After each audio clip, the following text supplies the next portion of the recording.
All right, let's back up. So, Bret Easton Ellis, another writer associated with emotional instability and moral depravity, once spent a few days in 2012 trashing David Foster Wallace on Twitter. It came off as sort of an internet-enabled literary pissing match in which one of the participants, already dead, is incapable of pissing back. Here are some samples from Bret Easton Ellis's Twitter page. Quote, reading D.T. Max's bio, I continue to find David Foster Wallace the most tedious, overrated, tortured, pretentious writer of my generation, end quote. Here's another. Quote, David Foster Wallace was so needy, so conservative, so in need of fans that I find the halo of sentimentality surrounding him embarrassing, end quote. DFW is the best example of a contemporary male writer lusting for a kind of awful greatness that he simply wasn't able to achieve. A fraud, end quote. Quote, anyone who finds David Foster Wallace a literary genius has got to be included in the literary douchebag fools pantheon, end quote. And here's the last one, quote, whether he's playing tennis with Jay McInerney, beating up Mary Karr, or pissing all over Philip Roth, David Foster Wallace is insufferable, end quote. In October of that same year, The New Yorker sponsored a panel discussion titled Rereading David Foster Wallace that included, among other panelists, Daniel Max and Mary Karr. During that discussion, Max mentioned Bret Easton Ellis's DFW bashing tweets to Karr, who shrugged and said the criticism sounded to her like complaints from, quote, somebody dumber than David. End quote. As the crowd laughed, she continued, I mean, I'm dumber than David, too. We're all dumber than David, yeah. While I believe that statement might be true, I think it's important to note that no one in the audience hurled the coffee table at Mary Karr that day. Fucking bullshit! Even though you could say they'd been provoked. It's not my intention here to prove I'm in any way smarter, saner, or a better person than David Foster Wallace. That would be a literary douchebag fool's errand. No, what I'm out to prove instead is that the whole international prestige lit game is rigged, and important writers of our time, like Mailer, Burroughs, and even Bret Easton Ellis, have benefited from that game's rigged marketing system every bit as much as Wallace. In fact, among all the novelists mentioned, Wallace is the one I feel the most kinship with, in case you couldn't tell. I think he was an immensely talented and innovative writer who, like most of us, sometimes wrote stuff that makes you go, what the fuck? I think he was also an essentially decent, thoughtful, and caring human being who, like most of us, sometimes behaved like a flaming asshole. The one and only time I met him, I had no doubt that Wallace was the smartest guy in the room. But that doesn't mean he wasn't a plaything for daemonic forces or some field of collective genius that despite his mental firepower, he never truly understood. Smart is only one thing. As Mary Karr pointed out during the Rereading David Foster Wallace panel discussion, smart people can still be co-opted by a system that rewards those who, intentionally or unwittingly, create weapons of mass culture. When everything falls apart, we rebuild ourselves stronger. In military science, this is called PSYOPs, for your info. That can be used to, quote, demoralize and pacify the unwary, end quote. Note 7. That phrase, demoralize and pacify the unwary, was something I picked up from Daniel Max's Every Love Story is a Ghost Story. It's from his commentary on DFW's Westward the Course of Empire Takes Its Way, in Girl with Curious Hair. The full sentence reads, quote, Westward also represented how seriously Wallace had come to take fiction, how much he believed that in the wrong hands it could demoralize and pacify the unwary, end quote. To that I say, yeah, well, sure. Maybe Wallace believed that stuff about the power of fiction because he subconsciously knew that his own fiction would soon be deployed as a big, fat, weaponized memeplex to demoralize and pacify the unwary. A2, Infinite Jest? Okay. Return to main text. Stay with me, and I'll show you how those weapons of mass culture get made, and why Infinite Jest is one of the greatest of great American zombie bombs ever to be dropped upon an unwary reading populace.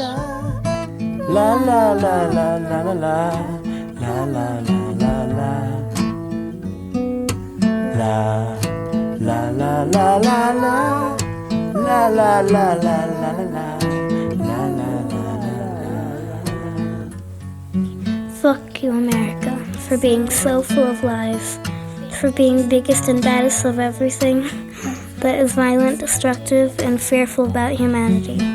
I pledge to crush you with beauty, song, and dance, and the wonderful beating of my living heart, baby. Before we get back to David Foster Wallace, I think we should take a historical detour. Back in the late 1980s, when I was a working journalist just out of college, I used to split the rent on a 3-story redwood house by the beach in Cambria, California, with a friend of mine named Christopher Moore. At the time, Chris was a waiter with grandiose literary ambitions. He swore to me that the 90s would be the Chris Moore decade, even though there seemed zero chance of anything like that happening. When we weren't acting out as raging alcoholics or lurching after women, Chris and I spent our free time working on novels. His first, my third. But aside from my rabble-rousing newspaper articles, neither of us had published anything worth mentioning. The prospect of authorial fame was remote. My girlfriend around that time was a slumming Hollywood socialite. Let's call her Justine the Screaming Eelskin Queen, since that's the name she goes by in my latest book. Justine was the sort of person who went around wearing a red square-dance petticoat over Wicked Witch of the West leggings while smoking White House cigars and eating her daily ration of lithium from a jaunty Woody the Woodpecker Pez dispenser. In other words, loads of fun, but at times dangerously crazy.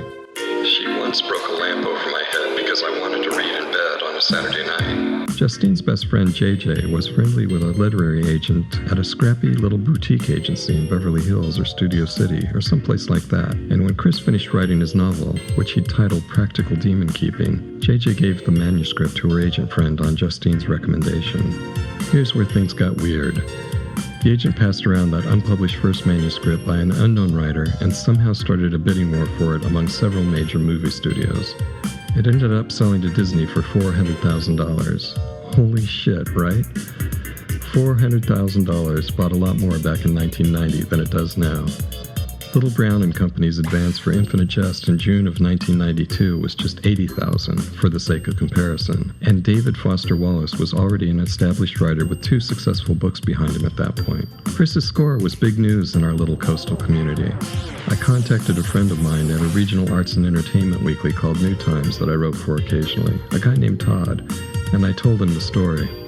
Todd ended up writing a feature article on Chris the Waiter's remarkable Cinderella-like debut among the cultural elite of Hollywood. He also took a picture of Chris on a shitty Soviet-made plastic-lensed camera and put it on New Times' front cover.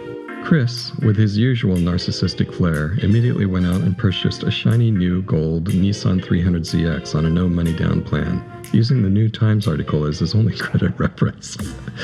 I still can't get over that. Unfortunately, Disney took a long time to get the promised checks, so Chris had to borrow the money from his widowed mom to make the first few car payments. He took me for a late-night drive in the ZX shortly after his return from a meeting to sign contracts with this agent down in Los Angeles, where he'd been introduced to the big-time movie producer, Don Simpson. Note 8. Simpson was the coke-snorting, prostitute-patronizing half of the insanely successful production team Simpson-Bruckheimer, responsible for such style-over-substance blockbusters as Flashdance, Beverly Hills Cop, and Top Gun. Tom Cruise. By 1996, Simpson was dead at 52 from heart failure and general fucked-out party junkie exhaustion after carving a druggy, erotic swath through Hollywood so lurid and legendary that it would be rivaled only by an elite few, like Fatty Arbuckle and Charlie Sheen. The run I was on made Sinatra, Flynn, Jagger, Richards, all of them just look like, droopy-eyed, armless children. Return to main text. Chris was in a manic mood, and we hurtled along the curvy Pacific Coast Highway at over 130 miles an hour. If an overfed raccoon had flashed its bandit mask in our headlights, it could have spelled the end for both of us, but the local wildlife had the good sense to stay in the shadows that night, which is where I ended up staying too. I was happy for my friend. In fact, I felt a kind of pride to be so closely associated with a writer who had made it. That pride only grew as Chris went on to write many more successful novels. Bloodsucking Fiends, Lamb, A Dirty Job, You Suck, Fool, Sacre Bleu, etc., some of which actually made it onto the New York Times bestsellers list. But at the same time, a spiteful imp inside me was always asking, why is that fucking clown catching all the breaks? After a few failed screenplay adaptations, including one written on spec by yours truly that, according to Chris, was rumored to be going into production until it was nixed by the famously fickle Jeffrey Katzenberg, Disney decided not to make a movie from Practical Demon Keeping after all. So the $400,000 ended up as a sort of gift, allowing Chris the financial freedom to ease into his career as a novelist without having to work at some soul-sucking day job like the rest of us. Over the years, Chris's luck held. He bought a house on the island of Kauai and lived there for a few years. Then he bought a lavish home in San Francisco that had been designed by the famous architect of Hearst Castle, Julia Morgan. He became a multimillionaire, a world traveler. He had the luxury of being able to do pretty much whatever he wanted, whenever he wanted to do it. All just from writing books. Note 9. Most writers aren't so fortunate. In fact, the majority don't earn enough from writing to make the payments on a used Kia, much less a spiffy new sports car and an upscale home in San Francisco. At the time this essay was coming together, I had 6 books of my own in print under various pseudonyms, namely Derek Swannson, Crash Gordon, Darren Westland. But I've never been in any danger of becoming rich or famous. Unlike Chris, I tend to shy away from vulgar bids for attention, like requiring my publishers to place full-page ads for my latest novels in the New York Times Book Review, or arrange for my books to be stacked on the new fiction tables at every Barnes & Noble on the entire goddamn planet. If our careers as authors could be metaphorically compared as music industry acts, Chris would be like some telepod-fused Cronenbergian combo of Alice Cooper and Jimmy Buffett, playing stadiums, while I would be an unknown autistic protest singer backed by a cloned mariachi band in birdshit-stained sombreros, busking on the less traveled streets of Seattle and Newark. I'd be lying if I said our socioeconomic disparity hasn't grated on me at times. You want your friends to be successful, but not too successful, if you know what I mean. When you're faced with serious money constraints and your old friends aren't, it pisses you off in a vague sort of way. Their Facebook posts and Twitter feeds remind you that they're free to express their agency in the world, while you're walking around in the financial equivalent of a straitjacket, buffeted by a never-ending internal math equation. Our hours worked times hourly wage minus percentage of taxes withheld greater than or less than the usual monthly bills plus surprise expenses plus Visa, American Express, MasterCard, debits, credits, etc. Along with wince-inducing waves of guilt if you should even so much as contemplate buying a $12 sandwich from Dean and DeLuca on your lunch break instead of settling for the usual lukewarm boiled hot dog and a peach tea Snapple from the vendor under the blue and yellow soubrette umbrella across the street as Beck sings his sad hipster earworm refrain inside your skull. Soy un perdedor. I'm a loser, baby, so why don't you kill me? Here's a footnote to the footnote. In light of my 1990 journalistic clash with the Hearst Corporation, it's interesting to note that Chris's publishers, Avon, William Morrow, and HarperCollins, all happened to be Hearst Corporation imprints for most of the Chris Moore decade, until those same imprints were swallowed whole in an acquisition by Rupert Murdoch's News Corp in 1999. Return to main text. When Chris and I were hanging out together in the 80s, drinking cheap beer on the back patio with the Velvet Underground cranked up on the stereo too loud, he used to tell me stories about growing up in Ohio. Chris's dad had been a highway patrolman with a warped sense of humor. He'd sit down with the family for dinner after a hard day on the job and tell funny stories about the horror of life. In the grim tradition of dead baby jokes, a slain 4-year-old by the side of the road became comic fodder. It was a coping strategy, a way to keep from going insane, as Chris explained it. He internalized that coping strategy, and after his dad died from a heart attack in his early 50s, like Don Simpson, Chris became the world's best-selling horror humorist. I've often wondered what it was exactly that made Chris's first book so beguiling that Disney was willing to fork over $400,000 for it. Todd the journalist described practical demon keeping as, quote, a popcorn read, unquote, in the article that he wrote about Chris for New Times. So we're not talking about a Dostoevskian examination of the human soul here. What was it then? The plot? The humor? I'm working on an answer to that, but right now, if the mousy woman in the yellow Patagonia fleece jacket raised her hand and asked Chris where he got his ideas, I could tell her this. When Chris was a sullen 16-year-old growing up in Mansfield, Ohio, he had a habit of driving around in his beat-up old Chevy late at night with his jaw clenched, feeling misunderstood and melancholy. For the most part, this was due to an abject failure to get laid, as I interpreted it. The cops in Mansfield thought Chris looked suspicious, going around with his jaw clenched like that. So they pulled him over, despite his dad being a highway patrolman, and they searched his car for drugs. This happened on more than one occasion. In fact, it happened all the time. The cops never found anything, but they persisted. Chris became so resentful of this routine that he started to fantasize about driving around with an invisible, man-eating monster in his back seat, lurking under the pile of discarded Taco Bell burrito wrappers, suck-dry Wendy's milkshake cups, and a talismanic scattering of Trojan condoms still in their hopeful blue foil packages. The next time the cops pulled him over, Chris would say, "You might not want to search the back seat this time, because there's a monster in there." If the cops didn't heed his warning, they would get eaten.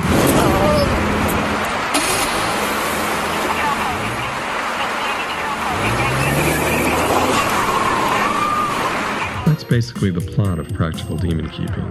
A guy drives around in an old Chevy with an invisible monster in the back seat, and people get eaten. Some of you might be having the same reaction that many people describe when viewing some of the less skillful manifestations of modern art. My kid could do that. And indeed, as David Foster Wallace would later say of his own first book, The Brim of the System, a very smart 14-year-old could have written it. Maybe that's what Disney liked about Practical Demon Keeping, its potential appeal to the misunderstood, jaw-clenched teen demographic. But I think there was more to it than that. Here's a clue. Another writer friend of mine, Jason Horsley, recently published a scholarly book about Whitley Strieber called Prisoner of Infinity. Note 10. To be rigorously honest, Jason would be better described as an internet acquaintance rather than a friend in the Chris Moore sense. We correspond via email, but we've never met in person and probably never will, since I live and work in Greater New York and my financial obligations are so onerous that I feel too broke to travel. While Jason lives in a cold part of Western Canada, and he isn't allowed into the U.S. due to the fact that when he was 24 years old, he was asked by U.S. immigration authorities if he'd ever smoked marijuana, and he said he had. Wrong answer. It seems incredible to me now that anyone could be banned from America forever just because they'd smoked a joint at some point, but times have changed. Marijuana has become legal in some states, and we've had at least 3 dope-smoking presidents between then and now. The U.S. enforced a similar travel ban for similar reasons against Jason's somewhat more famous, now-deceased older brother Sebastian Horsley. The charge against him, moral turpitude, was well earned. Sebastian lived in London as a multi-millionaire artist and bon vivant, swanning about Soho in a red sequin Savile Row suit and a Lincoln-esque stovepipe hat, doing his damnedest to look like Lucifer. He made sweet, kinky love to thousands of prostitutes.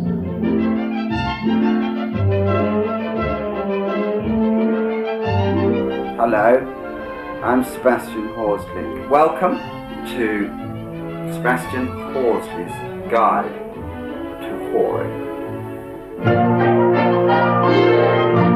Sex is one of the most beautiful, wholesome, spiritual things that money can buy.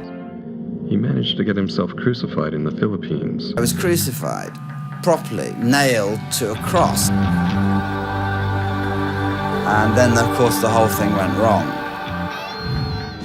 And he did a shit ton of drugs. Don't drink, don't take drugs, don't screw around.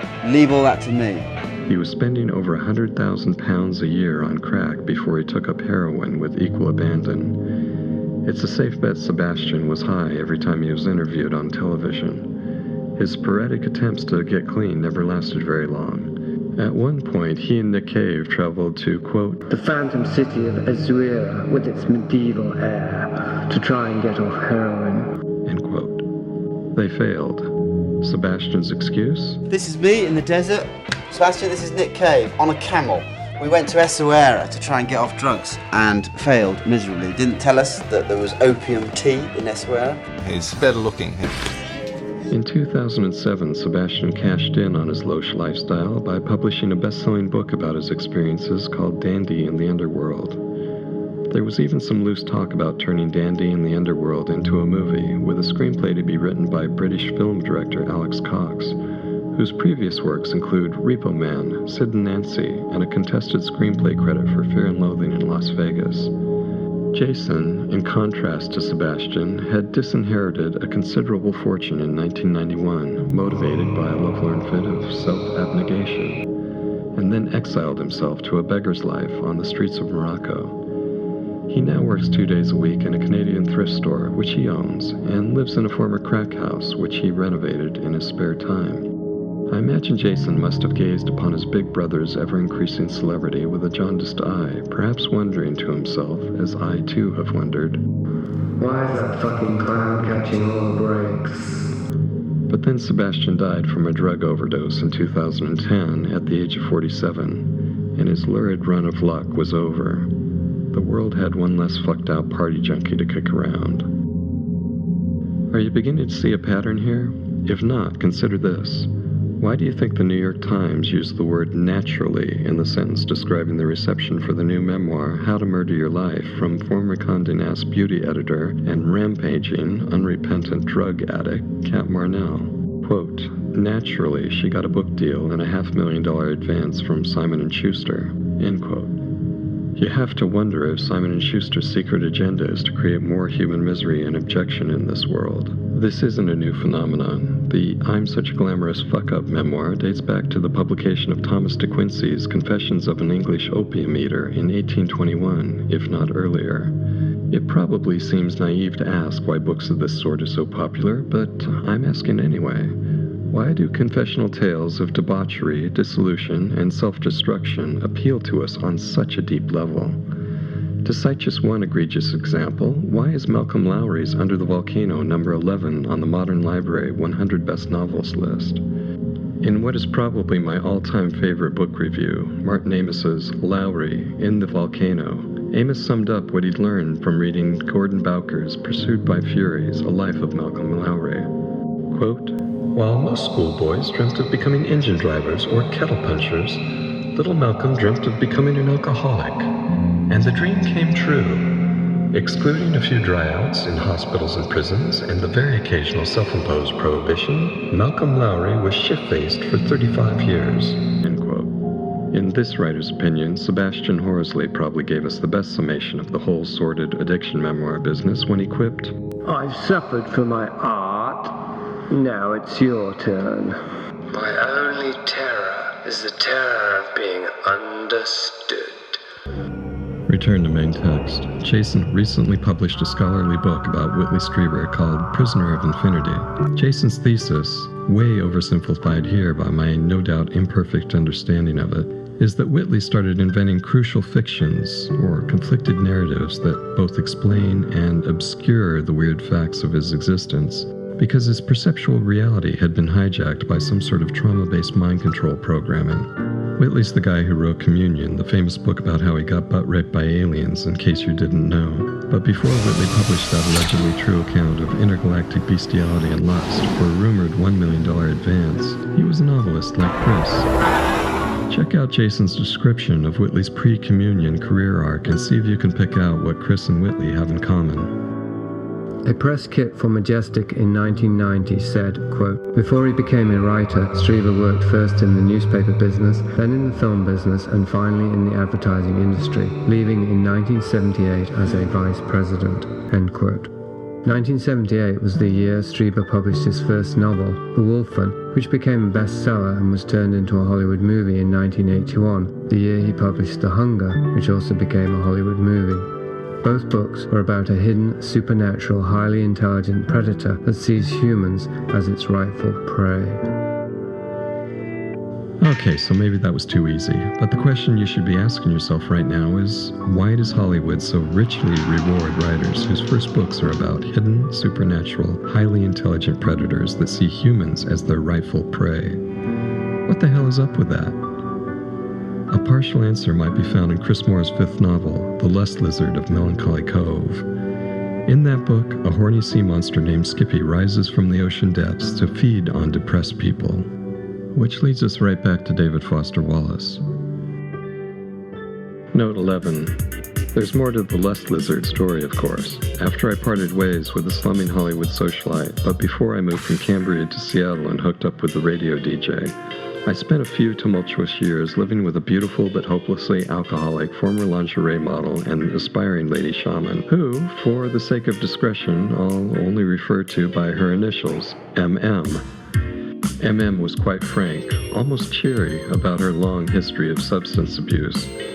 Her everyday base level of zaniness would periodically flare up into really outrageous bouts of craziness.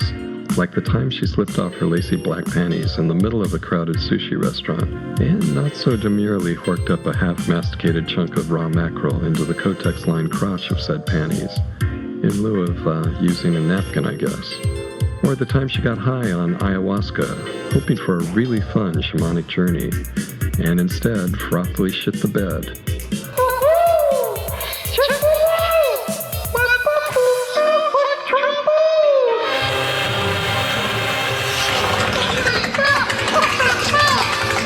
In the enforced tranquility that always followed her worst hangovers, MM would dismiss her bad behavior with a glib, "I must have gone off my meds." Chris heard MM utter that blithe phrase on more than one occasion, usually while I was recounting her latest screwball imbroglio, and it became a sort of running joke between the three of us. Later, when Chris was working on The Lust Lizard of Melancholy Cove, he decided to create a character named Molly Michon, a manic-depressive former B-movie actress who, on the page, looks, acts, and talks like a parody of my alcoholic ex-girlfriend. When I read the passage where Molly Michon jacks off Skippy the horny sea monster with a weed whacker, I thought to myself, I could easily see MM doing something like that.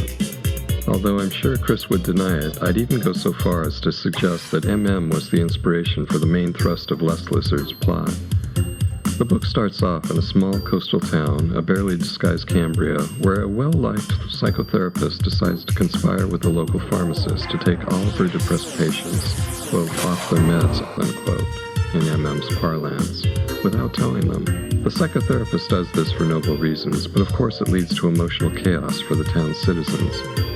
Chris had read that one of the symptoms of suddenly going off serotonin-specific reuptake inhibitors, like the then-popular Prozac, was a noticeable uptick in libido, while one of the downsides was a resurgence of suicidal ideation. So, basically, you'd have a coastal town full of horny, depressed people whose horny, depressed vibes would quite naturally attract the attention of a horny sea monster who feeds on depressed people. And there you have it. I don't know if Chris ever said thank you to MM or to Justine and her pal JJ, but he should have. Where would he be without my eccentric ex-girlfriends? I wrote a book about a sea monster, the Lust Lizard of Melancholy Cove, and it was this 100-foot-long sea monster who rises from the depths to feed on depressed mammals and has sex with a tanker truck. And then is really depressed and feels rejected when the tanker truck blows up. He thinks that she's just being hard to get. And so that was really probably my favorite monster to write of anything that I've done.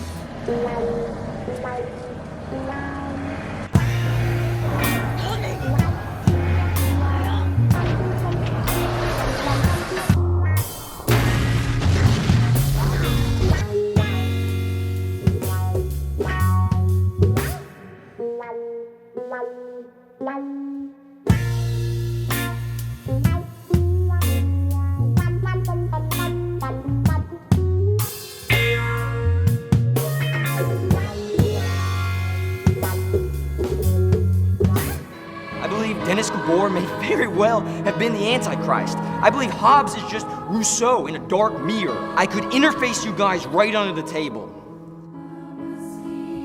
I am not a Cretus. Manufactured, created, bred for a function.